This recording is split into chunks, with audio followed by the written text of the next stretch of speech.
Welcome to Great Practice, Great Life. I am not Steve Riley. We are flipping the script today. Never fear, Steve is still here. I have the distinct opportunity to be able to interview Steve. So Steve, first of all, I'd like to welcome you to your podcast. Thank you, Aaron.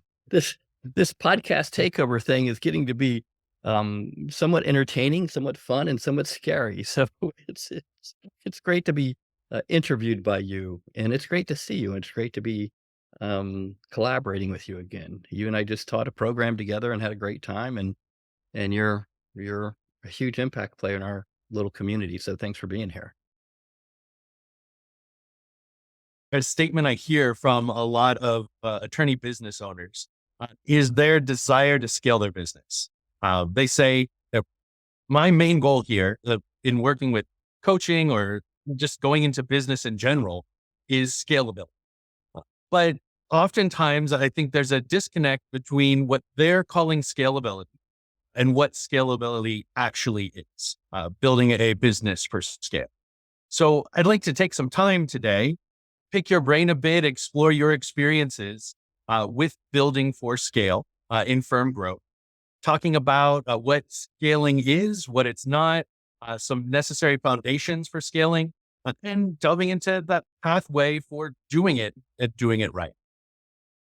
It sounds like fun, and it sounds like a pretty deep conversation. We're going to have to wrestle with this a little bit. So if it's okay with you, let's define a few terms to make sure we're talking about the same thing.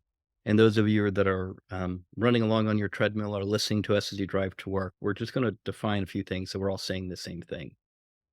And as you listen, I'm going to encourage you to listen and see if you agree with this terminology. So, Aaron, for me, sometimes when a lawyer says they want to scale, they'll say a different thing. They'll say, I want to make more money. I want to grow. I want to work less. I want to build a profit center. I want to do X, Y, and Z. But it's usually cloaked around growth. Now, you and I see it as a scaling strategy, like how to build and how to add on to team. So whenever we're talking about scale, I think this is probably the cold clinical term for you and I on how to build to produce higher revenues, higher net profits, and how to build an organization, whether it be in a different market, a different geographic market, and a different niche. Does that work for you? Anything you want to add to that definition? No, I think that's a great definition. And so what I hear you saying is that really scaling is about growth, but growth in a strategic.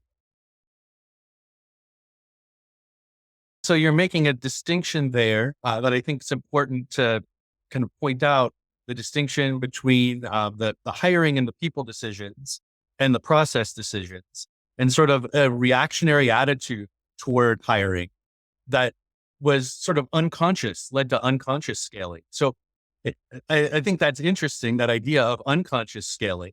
So what were the results of that unconscious scaling sort of first? And then a follow-up to that is what led you to the shift from unconscious scaling to more conscious scaling in your. So it's a great question. Lots of mistakes. So lots of mistakes. I hired poorly. I hired the wrong person for the process. I tried to get too many people doing too many different things in the process. So the first mistake is just that unconscious hiring, which was more or less a defensive strategy to stress. Being stressed out and overwhelmed, I just would hire somebody, fling them in the way, and throw work at them and expect that to work. The second mistake I made, which you can flip into a strategy if the audience can, is not understanding my process. Now, as lawyers, we're trained to communicate verbally and in writing. We don't communicate visually. This is one of the reasons in our programs I push flow charting so aggressively, diagramming how your process works. So I think the second mistake I made, or kind of flipping at the second strategy I learned, was before hiring again, I needed to understand how my process was working. So I understand how the person I was hiring impacted the process, which was a mistake I still continue to repeat to this day because I have to slow down to speed up. I got to slow down to think, how's this process work? There's a way of improving this process. Why are we doing this process? This is kind of a dumb process. And I haven't really mastered any other way of doing this other than getting everybody involved with the process and diagramming it. And when I was practicing, we did this on not whiteboards, but on Panda boards or smart boards, so we could electronically diagram the process. So you could see the process.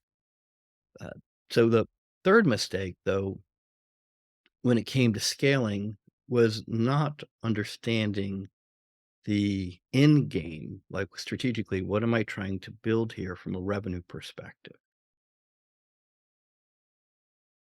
What are the key indicators that, yeah, I'm starting to achieve some scalability? I think you nailed it. Is it working? Is it is it nailing the KPIs, the key performance indicators I'm looking for? Is it making the revenues that I designed it for? Is it making the profitability? Am I able to hand it off to a team member to manage? Is there a known process? Are my questions and interruptions related to the process decreasing? I think one of the things that we don't appreciate as attorneys is a lot of the interruptions that occur into our lives are because we don't understand our process, our team doesn't understand the process, and they don't know what's next. So if a team member comes to you and say, "What do I do next?" is a high indication that your process is broken, high indication that your training is not as good as you think it is, and it's a high indication that they're trying to help you, but they don't know how. So they're walking in with a what you perceive as an interruption, what they're coming in and saying, "I need help moving this thing forward, whatever this thing is." So if you see a reduction in interruptions, you see a reduction in what's next, you know you're on the right path. So it won't happen overnight because you don't have most lawyers don't have the time to invest into it overnight. If you can invest a couple hours a week or 1 hour a week, depending on where you're at in your practice, I think that's a significant progress because if we can get you to 1 to 2 hours a week and we have you working on that for a month, then we got 8 hours, hopefully, maybe 4 hours into improving your process. If we can do that over 90 days, then we might have, we can have 12 to 24 hours invested in improving process. You don't really have to be significantly better than your competitors, and this is one of the big things that I had to learn. I didn't have to be 100% better than my competitors. I just have it about 20%. If I could do things 20% better than my competitors, I could pretty much be ahead of the marketplace because most of my competitors were too busy to improve. If I could just improve 20% better than my competitors, I look like a freak of nature in comparison to a lot of my friends who I competed with. Anything about scalability wish that I'd asked that I haven't? So the question that you didn't ask that I wish you'd asked is at what revenue point should I start considering scalability? If you're in a fixed price firm where you're charging a fixed dollar amount for a matter, or if you're an hourly rate firm, depending on your geographic area. So I'm going to say California versus maybe Iowa. Your revenue is probably a leading indicator for me of when you should start considering scalability. So if you're a solo, you've got 2 to 4 staff and it's just you. My next play for you is thinking about scalability. What do you hand off? How do you hand that process off? Start training your team leader about then. Because if you're, a lawyer who's doing, let's say, a billable hour practice, and you're producing 400 to $600,000 a year in revenue, you're probably never going to see 1.2 or 2.4 without learning how to scale. So for me, if you're a solo working full time and you have about 4 staff, then it's time to start thinking about who do you start training and grooming to be your team lead. So that's the question. When do I start thinking about scalability? If you've got staff of 30 or 40 and you feel like it's chaotic and you don't know what the left hand's doing and the right hand's doing, you're having tons and tons of client complaints, tons of customer service issues, then your process is probably broken. And I would actually trim that practice. I would say, okay, let's trim the low profit margin areas or at least raise our profit and get really clear about what our high profit margins are and trim that team back, improve the process to improve the profitability and make it sustainable, then grow it. So the question that I would wrestle with is when do you think about this? When should you be scaling? When should you not be scaling? So those would be the two low end, kind of upper end things I would consider.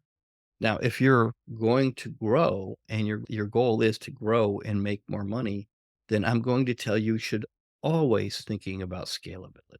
You should always be thinking about who your next team leader or a department head's going to be. You should always think about how to improve the process.